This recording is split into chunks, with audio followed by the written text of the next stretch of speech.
வணக்கம். இது நியூஸ் 8 தமிழ்நாடு செய்திகளை தொகுத்து வழங்குவதற்காக நான் பாலவேல் சக்கரவர்த்தி. செய்திகளை விரிவாக பார்ப்பதற்கு முன்னர் முதலில் தலைப்புச் செய்திகளை பார்க்கலாம். ஈரானின் போர்ட்டோ, நடான்ஸ், எஸ்பஹான் அணுசக்தி நிலையங்களை தாக்கியதாக அமெரிக்க அதிபர் டிரம்ப் அறிவிப்பு. அமெரிக்க வான்படை வெற்றிகரமாக தாக்குதல் நடத்திவிட்டு திரும்பிவிட்டதாகவும் பேட்டி.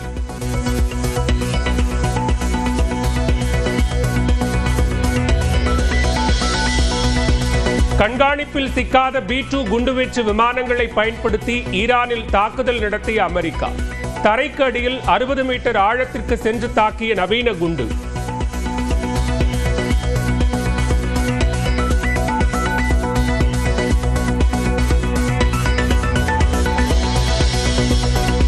அமெரிக்காவுக்கு பதிலடி கொடுக்க நினைத்தால் விளைவுகள் இன்றை விட அதிபயங்கரமாக இருக்கும். ஈரானுக்கு ட்ரம்ப் எச்சரிக்கை.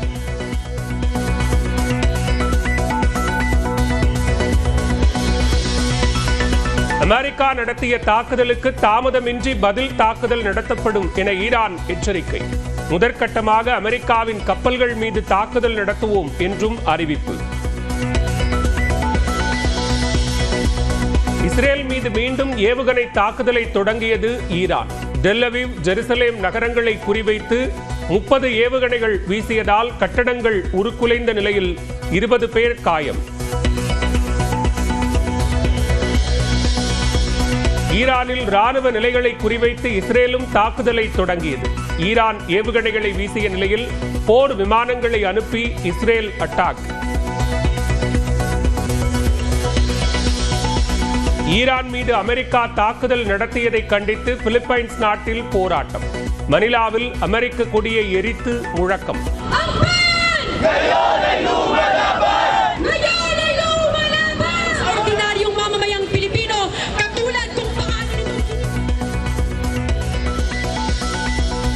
அணுசக்தி நிலையங்கள் மீது அமெரிக்கா நடத்திய தாக்குதலால் பாதிப்பு இல்லை என கூறும் ஈரான் ஊடகங்கள். முற்றிலும் அழித்துவிட்டதாக ட்ரம்ப் கூறிய நிலையில் புதிய தகவல்.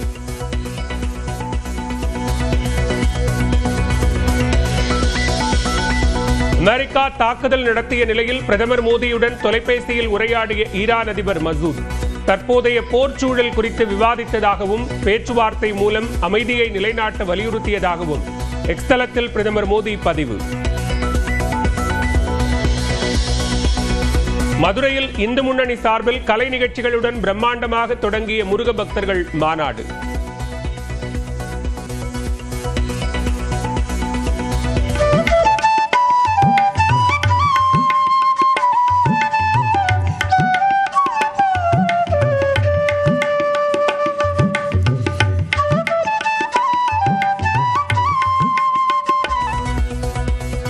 ஆன்மீக தலைவர்கள், பாஜக, அதிமுக நிர்வாகிகள் உட்பட ஏராளமானோர் பங்கேற்பு. முருகபக்தர்கள் மாநாடு காரணமாக மதுரை வண்டியூர் சுங்கச்சாவடி அருகே கடும் போக்குவரத்து நெரிசல். சுமார் 3 கிலோமீட்டர் தூரத்திற்கு வாகனங்கள் அணிவகுத்து நிற்பதால் மாநாட்டுக்கு வந்தவர்கள் நடந்து செல்கின்றனர்.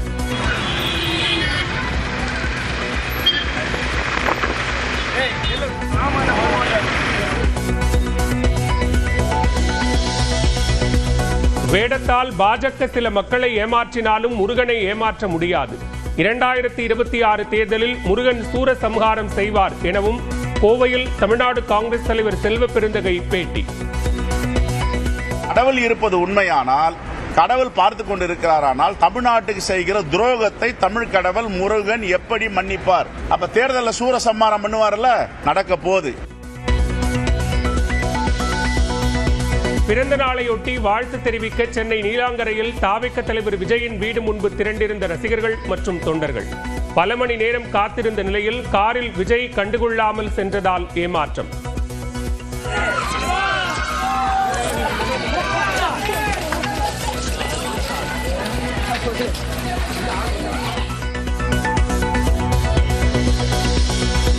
திமுக கூட்டணியில் கூடுதல் தொகுதிகளை பெற்று போட்டியிட வேண்டும். தேர்தல் ஆணையத்தின் அங்கீகாரத்தை பெற வேண்டும் என்றும் மதிமுக பொதுக்குழுவில் தீர்மானம். அரசியலில் இதுநாள் வரை தள்ளி காசு கூட சம்பாதிக்கவில்லை. ஈரோடு பொதுக்குழு கூட்டத்தில் மதிமுக பொதுச் செயலாளர் வைகோ உருக்கம்.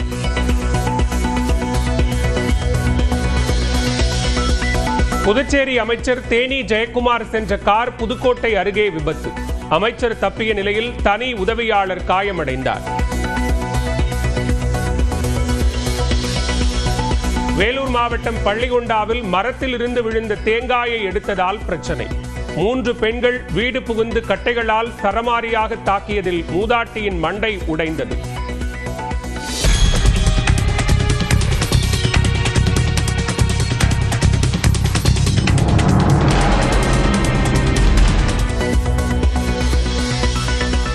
தெலங்கானாவில் ரெட்ரோ திரைப்பட விழாவில் பழங்குடியினரை பற்றிய பேச்சு தொடர்பாக சர்ச்சை. நடிகர் விஜய் தேவரகொண்டா மீது SC/ST வன்கொடுமை தடுப்புச் சட்டத்தின் கீழ் வழக்கு பதிவு. ஆந்திர மாநிலம் குண்டூர் அருகே OSR காங்கிரஸ் தலைவர் ஜெகன்மோகன் ரெட்டி சென்ற காரில் சிக்கி கட்சி தொண்டர் உயிரிழப்பு. மாலை அணிவித்து வரவேற்பு அளிக்க சென்றபோது காரின் முன்பக்க டயரில் சிக்கி இறந்த வீடியோ வெளியாகி அதிர்ச்சி.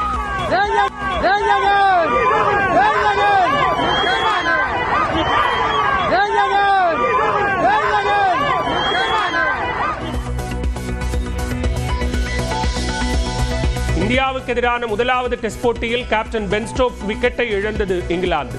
முதல் இன்னிங்ஸில் 190 ரன்கள் பின்தங்கியுள்ள நிலையில் போராட்டம்.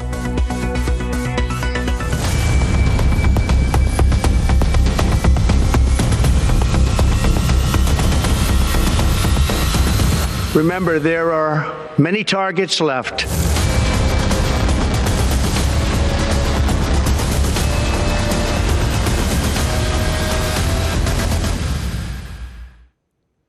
அமெரிக்காவின் போர் விமானங்கள் ஈரானின் 3 அணு உலைகள் மீது குண்டுவீசி தாக்குதல் நடத்தின. அமைதி பேச்சுவார்த்தைக்கு முன்வராவிட்டால் பேரழிவை சந்திக்க வேண்டியிருக்கும் என்று ஈரானுக்கு அமெரிக்க அதிபர் ட்ரம்ப் எச்சரிக்கை விடுத்துள்ளார்.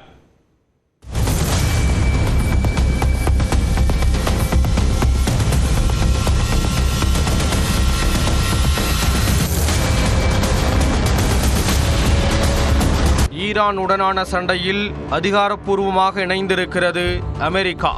அணு ஆயுத தயாரிப்பில் ஈரான் ஈடுபட்டுள்ளதாக கூறி அந்நாட்டின் மீது கடந்த 13ஆம் தேதி முதல் இஸ்ரேல் தாக்குதல் மேற்கொண்டு வருகிறது.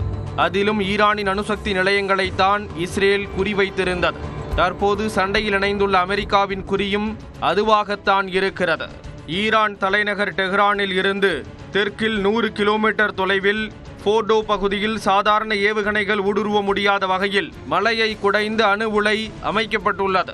சனிக்கிழமை இரவு இதன் மீது கண்காணிப்பில் சிக்காத B-2 குண்டுவீச்சு விமானங்களை வைத்து தரைப்பகுதியை துளைத்து சென்று தாக்கும் பங்கர் பஸ்டர் எனப்படும் GBU-57 மேசிவ் ஆர்டினன்ஸ் பெனட்ரேட்டர் என்ற குண்டுகளை வீசியது அமெரிக்கா. 6 B-2 விமானங்கள் போர்டோ அணு உலை மீது தலா 2721 கிலோ வெடிமருந்துடன் 13,607 கிலோ எடை கொண்ட 12 குண்டுகளை வீசின.